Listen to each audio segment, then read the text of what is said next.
We were covered by Cointelegraph, and then we were covered by more than 500 publishers. They ran a poll back in 2020. What happens to your Bitcoin when you die? The person can leave you for the salary, he'll come back. But if he leaves you for your culture, I think he'll never come back to you. Absolutely. That was never a dream, it was an ambition. And that was a vision on day one, that what we have to create. And whatever I think we have achieved till now is hardly 5 to 7% of what our vision is. This is the river of gold. If you put your whole hand, your hand will burn. But if you can slowly remove it with your strategy, that's great advice for anyone.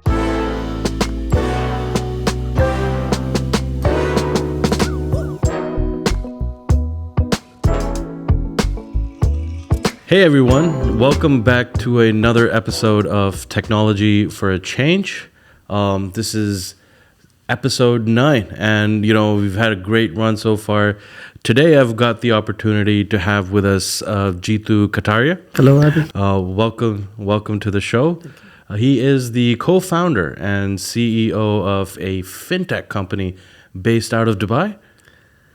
The OpCo is in Dubai. All right. Okay. But this is where you claim is home. That's our home. Absolutely. I All have right. 80% of based our out of team here. Dubai. Absolutely. Based in Dubai. All right. So he's basically worked with numerous organizations and has a background in investment banking. I guess he got into venture capitalism at an early age. Absolutely. Started off his company when he was at a young age, I believe. We'll definitely 29. cover that. I'd like you to go ahead and introduce yourself to our audience and tell us a little bit more about your journey. How'd you end up Hello, there? everyone. The Jeetu Kataria, co-founder and CEO of DIFX as an holding company and DIFX Technology as an UAE company. I'm a hedge fund trader, worked in an investment banking company wherein purely into traditional background, catering to the equities wherein the FI equities are concerned, managing their assets and their investment into equities and derivatives market for almost 6 years, starting 2008 to 2014.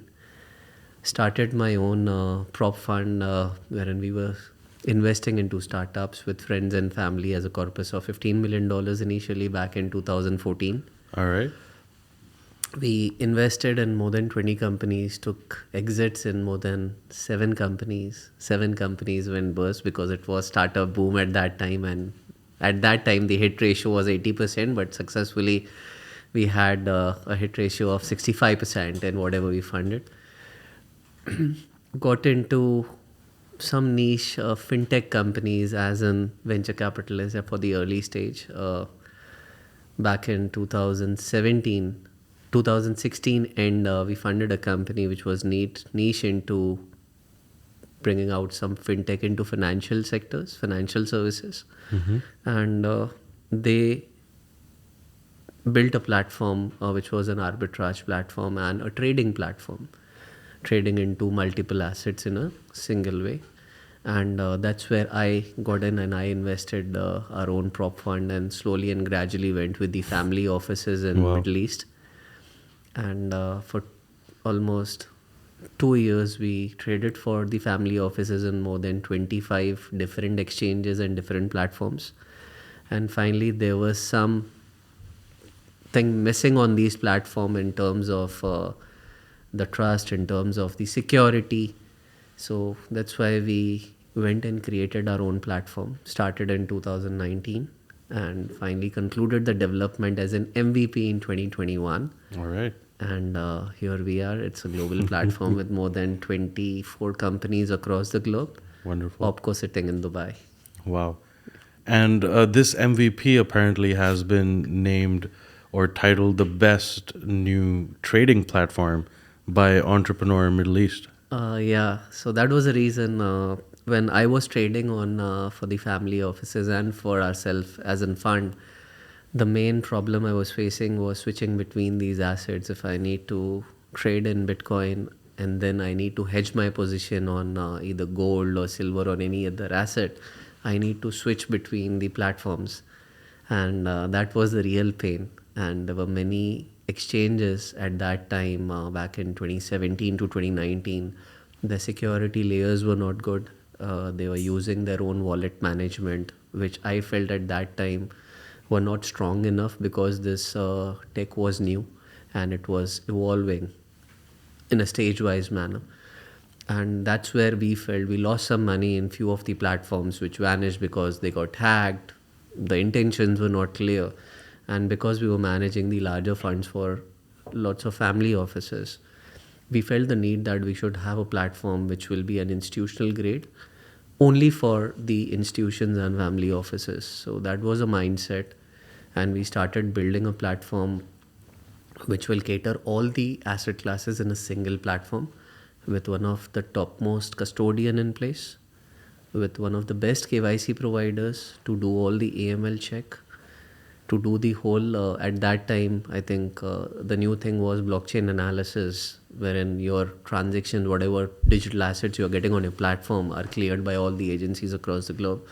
That was important. So that's what we were building for 2 years. We took 2 years with a team of... This is after you had the first hack, I think. with a different platform, Okay, yes. that was it. But yes, I mean, so DIFX is the culmination of multiple attempts, perhaps. Yes, you'd say. absolutely. Okay. We faced the problems. We have seen the market growing from 2016 into 2019, how it evolved. And whatever problems I faced while trading in the prop book, that's what I tried to solve in our platform. The biggest problem while trading on these platforms was this: we had one of the families for whom we were trading, and we normally open the accounts on the family's name. And there was one guy who was with the age of 78, and we had a larger amount on one of the exchange, and there was always a question mark that what happens if anything happens to the member because of the age. So when we went live on our exchange, we started developing a proprietary tech, which was a nomination program. And we were covered by more than 500 publishers, not now, because now everyone is speaking about the nominations and inheritance. But back in April 2022, we were covered by Cointelegraph, and then we were covered by more than 500 publishers. They ran a poll back in 2020, what happens to your Bitcoin when you die?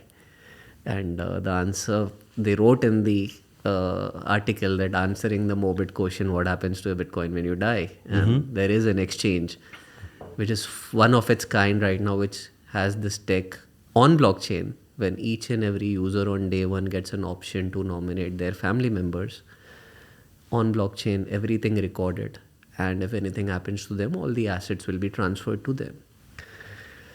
When we were developing this platform, we were very clear that we don't want to take a risk in terms of wallets, because the technology is evolving, and we've already seen largest of the largest platform getting hacked, or the intentions were not clear. And we will be very clear that we will go with one of the topmost custodian. When we went live, we went with 5 Block as a custodian, and that's where we come in. There are few features which was not available with anyone. They have an MPC wallet. They are the leaders in the tech since last 6 years. In terms of custody management, they don't have any platform. They don't have any borrow lend kind of a thing. They are pure custodian. And we were more than happy to go with the platform which is pure custodian, which is not into different kinds of services, wherein they leverage themselves and we get screwed up. So since 2 years, we are using 5Block as a custodian, and we are using to that core that each and every user, when they onboard, so there are many institutions, basically 5Block is an institutional custodian where they use their own custody with them. But we delayed our platform by 6 months just to get in each and every user vault to be integrated on the custodian. So whenever a user onboards with us, their vault is created with the custodian. So we don't manage the funds. All the funds are with the custodian. We are here to give you a seamless platform and an idiot-proof platform wherein you can come and you can trade. Explain that to me a little bit. How does that exactly work? And I mean, the custodian that you're talking about, I mean, I'll tell you. You said something about them being able to keep that money. I mean, So inheritance is of course different. I'll tell you on the custody management how it works. There are lots of hedge funds and there are lots of exchanges. The exchanges, the institutions, the larger institutions who have all the right to hold the funds, they normally keep custodian and they keep their funds with the custodian. But how exchanges work is they have a custodian, but they keep all the funds in the custody which belongs to them, and the wallets of the users belong, they create their own user wallets and then they transfer all the funds from the user wallet to the custodian. Right. So this is how they manage it, wherein we are very clear that we don't have any wallets. DIFX doesn't offer wallet services. Okay. We have a custodian. Each and every wallet and vault is created with the custodian. When a user comes in, that vault is created with the Fireblock system and all the funds are there. So this is how we manage whole custody management services And on this our is platform. because your wallets cannot be tampered with. So there's a leader in the industry which was not hacked in last 6 years. They have a tech which is not being replicated in so many years with the tech what they have built, which is MPC wallet, multi-party computation wallet. So that's what the core for me was. And they are managing, at peak, they were managing more than $500 billion. There was no other custodian who was managing such a massive asset book. There's a reason for that. They're the most expensive one. So that was the only reason we went with them. Because initially the plan was not to go retail. The initial plan was only to cater to the institutions and family offices. Once the article came in Cointelegraph about us that we are the only exchange which is giving a nomination tech, and once we saw that yes, the platform is an institutional grade and it can go to retail level, that's when we started marketing to the retail. And the biggest achievement in last 1 year is we have collaborated with a bank in Africa. Oh, wow. We say that we want to be a bank for unbanked. That's what our vision is. The mission is that create a platform wherein a user can trade and bank with. So we have successfully collaborated with a bank in Africa wherein we are the platform which they will be marketing to all the users, and we have a joint collaboration with them. That's what the model is right now, and we work on that model, and we have successfully done that with more than 500,000 users onboarded, and they are actively trading now. We are going. Right. I mean, I often, like thinking of Web 3.0 and Web 2.0, the transition is usually, it seems drastic but I feel like what you've done is try to, create that midway where, I mean, it's not just stuck to these digital assets, but I mean, it's a cross-asset platform, right? DIFX. Yeah. All right. So, I mean, you can basically deal in crypto as well as other assets. So basically, that was the plan. When we went with the cross asset, I came from a traditional background and I was already trading on the traditional assets in the past. And I have seen that the adoption in crypto in last 3 years post-pandemic, we have seen 10x growth. But still, if we need to fill in the gap between the traditional side and the crypto side, we have roughly 350 million users right now on the crypto side. Wow.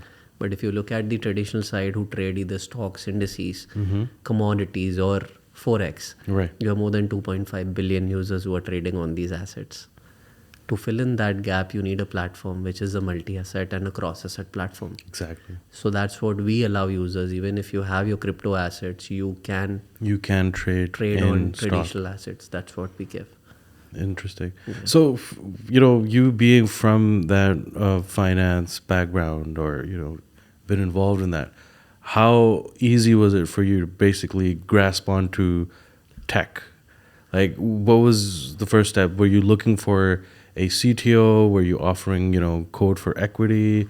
Or did you just come across, a dev team? That was, I think, the toughest job for me to get in the dev team. And the first thing I went was to get in a finance manager to handle the whole financials of the company. And my second one was my current CTO, who was already working with a well-established company. And We went in, I told him this is the vision, this is what we need to develop, and he already had a blockchain background. Okay. And it was very clear understanding, and not only with my CTO but with my each and every team member. I have given them that sense of independence to take decisions, but they are highly responsible. That if I have that freedom of taking the decisions, that comes with equal responsibilities. And that's what it started with my first team member, which was second team member, which was my CTO, wherein he told me, let me do and work on your vision, and you handle So the rest of the he's a part. partner now. Yeah, he's one of the equity holders with me. Amazing. Right now. All right. So that's what is the upside for him. But that's the understanding, and luckily in last 2 years we have almost 89% retention scale for my team members. That's amazing. I always say we are from the fintech background. I was not from this background at all. I was from the financial background, where I have seen people working for 15 years, 20 years, and 30 years in a single organization.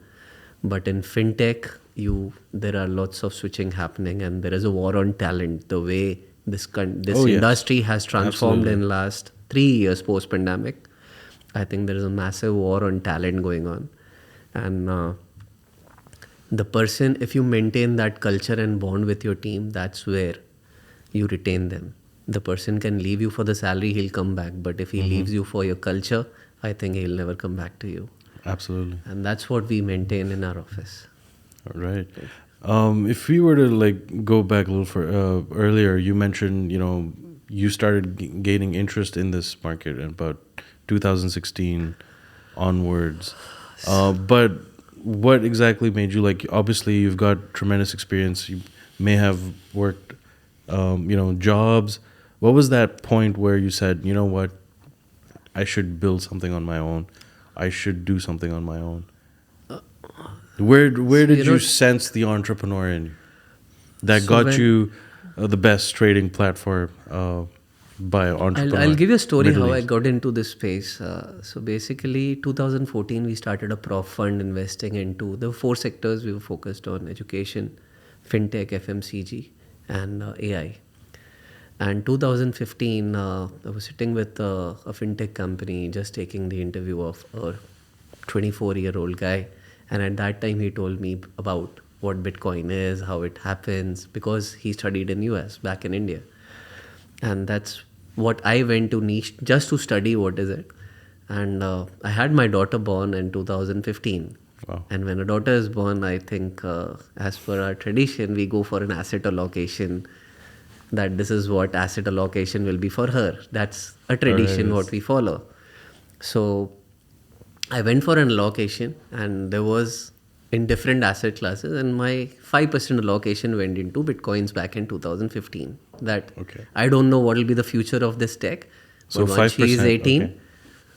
if it sustains, she'll sell it off, and this is how it goes. And it finished. We had an allocation, and then I didn't follow how it is going. We were busy with all the companies which we were funding. 2016, and we had a fintech company which came out with a trading software. That's where our interest came in, because it was a yield generating platform for us, doing arbitrage on multiple assets, not only cryptos but multiple assets. We went into that, and that's where we started interest into digital space. The way it was going at that time, there were all season, the market was going big. Bitcoin went in from $3,000 to $20,000. It came down. Yeah. And we saw the volatility, and with each volatility there is an equal opportunity if you play well. That's what my trading sense says. That's your rule of thumb. Rule of thumb, absolutely. I personally feel this whole traditional financial market, this is the river of gold. If you put your whole hand, your hand will burn. But if you can slowly remove it with your strategy, That's I think great you can advice for sustain. anyone that's basically into trading. Okay. Yeah, that's what my thumb rule is. And that's how we studied each and every platform. What are the drawbacks? What are the advantages? And finally, 2019, we came to the conclusion that yes, let's go for our own platform, because the market is growing big. We saw some of the platforms at that time in 2019 reaching to $1 billion mark. largest of the largest funds coming in and taking keen interest in this. That's what an ultimate vision as a VC, that once you have that platform, I think the real value can be created with the right book size and right mindset. That's how DIFX was born. Right.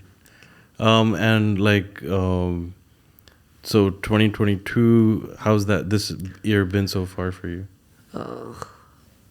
I think in many interviews they ask me, it's a dream come true for me with whatever we have achieved, 20 companies in 2 years, more than 150 active users on the platform, so many family offices dealing with us. But I say that was never a dream, it was an ambition.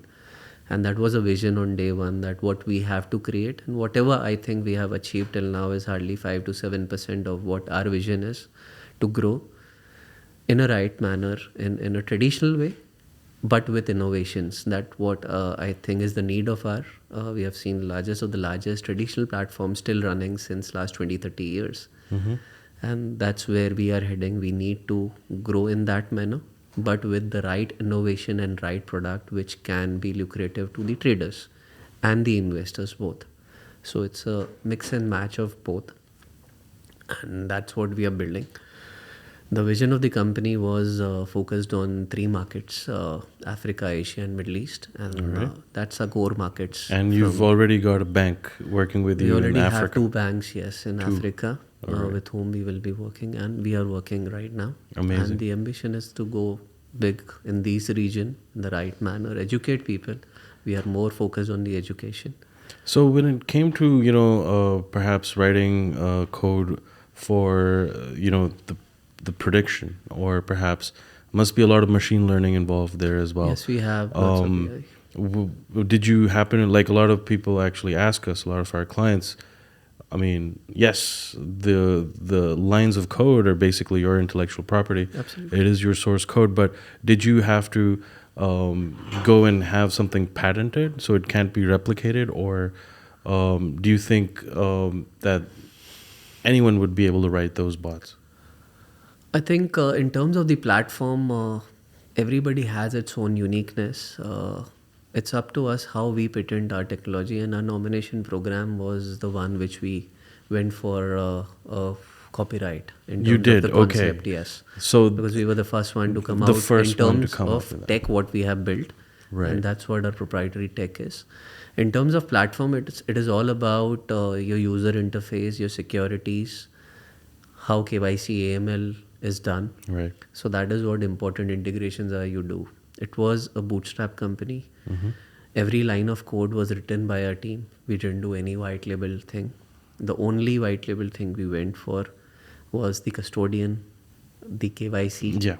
and the AML check in terms of transactions. Right. That's what we went with, the largest player in the world. They are the leaders, and let's integrate that. The rest, all the codes are written by our own team. So you're saying that anyone without a background can just hop onto DIFX and have a go at trading? Absolutely, anyone.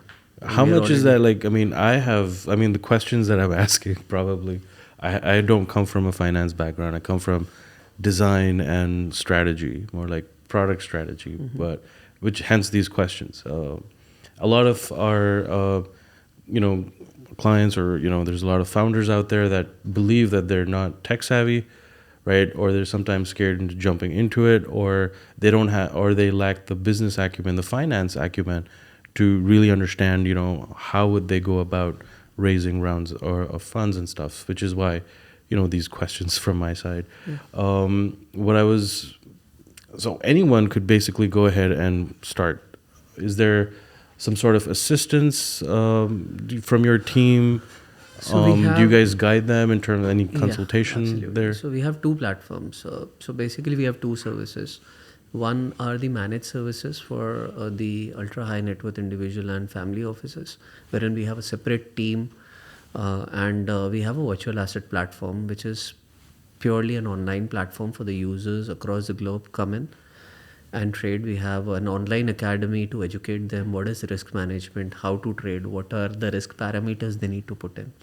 We have a whole education material on each and every token, what that token is all about. We didn't went for 300, 400 tokens Right. in our platform. We have niche top 50 tokens, highly researched platforms. And that's what we offer to our users because we are heavy on the traditional side. We have more than 700 assets trading, which includes topmost stocks, CFDs, metals, indices. So we went light on the crypto side, wherein we will only go with the topmost one and let the users have that trade. No, but I with find us. it fascinating that you still cater to that market, Yeah, we the cater crypto to market. that. At least, see where it is going. I believe that was definitely good. What makes Sorry to interrupt. I'm a high believer of the space, the way it is going. I on every interview I keep on saying that the real inroad we haven't seen till now. I think the real mass adoption will come when there are proper regulations, not only on the digital side, but on the security tokenized side also. If you look at the recent announcements by World Economic Forum, the World Bank, they say this industry will be 27 to $50 trillion industry once there are proper regulations for security tokens. And that's what I feel that we will be waiting for that. Maybe 2, 3, or 5 years down the line, we'll have the right regulations, and this industry will be $50 100 trillion industry. So we haven't seen the adoption yet. The real adoption is yet to come in, and whatever happened, we feel sad because the users lose money with whatever chaos is happening right now, or Right. what happened with Terra Luna Yeah. previously. I think that was just about 2 weeks ago where there was a huge drop. Yes, and that was because one of the largest player, because of some mismanagement in the funds, went bust, and that's what we need to take care. And I think it's bad on the user side, but somehow it is good on the regulator side because now more and more regulations will come in place, and they will make sure that the user funds are protected and the platforms are more regulated in terms of their end source of the fund and how the funds are managed at the back end. That is important for the regulator to understand, and simultaneously it is very important for them not to downgrade on the innovation side of the product. So it should go hand in hand. That's what I feel, because we see that lots of highly regulation will not allow that kind of mass adoption which needs to be done in this space wherein the Web3 adoption is concerned in a decentralized way. So it will be a mix and match of centralized and decentralized club together. It has to be. It yes. has to be. Back to creating that roadmap towards the future. I see what you've did there. So lastly, I think, how has Dubai and the regulation so far, I mean, how has it been for DIFX? What's next in at least, this trading space? In terms of Dubai and UAE, I think the way the regulations are being transformed, we already have one regulator which is the largest, which is in Abu Dhabi, and with Dubai coming in as a VARA. If you look at the math, in 2013, the real regulator came in was Switzerland Zug. Right. Until now, they have 1,900 companies registered over there in terms of blockchain companies. UAE came out with regulations back in 2018, and the real adoption happened in 2021, wherein there were different free zones across which came out with different regulations in this space. And we have already seen an upside of 1,400 companies registered already with the regulator within a year's time. I still remember last year, 2021, in World Economic Forum, UAE and Dubai told that we'll be the blockchain capital of the world in coming 5 years. I feel that's where And they're we are sticking heading in last to it. 6 months. If you see, the largest of the largest blockchain companies have came in over here. I'm here since 2017, started with a team of 6 people. Right now we have a total team size of more than 110 people, and 80% of the team sits in Dubai. It's because of one reason, the Cosmo culture and the ease of business. That's the most important part why our whole team is here. Oh, wow. And we have more than 30 different communities in our office. And whenever we have a That's the discussion best with part, them, right? they feel it's a home away from home. But I really feel that this is the home. This is not home away from home. This is the home. That's what we feel in Dubai. So for every community, there is something in Dubai which they feel that yes, they are in their home. Lastly, anyone that's probably emerging or developing or working on a concept or MVP for within the fintech space, would there be any advice that you'd like to give? I think the only advice I'll give them, don't go for the multitasking in one go. Okay. Define your task very well, what you need to do. Prioritize your task. Prioritize. That if you have 10 tasks, you have from 1 to 10, these are my priorities, and stick to one, complete that. You will actually save time if you look at your multitasking abilities in last 1 month, and if you finally have this rule of prioritizing the task and completing that, you'll be more ahead in the market. That's what the final advice will be for all the entrepreneurs who are starting anything in fintech. Thank you so much for taking out the time to chat with us. It's been a pleasure. There's obviously this conversation led to a lot more. I think we'd be able to identify certain topics that we could talk about. Thank you. Hopefully online or next time you're traveling or you're in Dubai. Absolutely. Once again, it's been a pleasure. Pleasure talking to you. And I'll be looking forward. DIFX is definitely something to follow. We'll stay in touch for sure. Thank you very much. Thank you.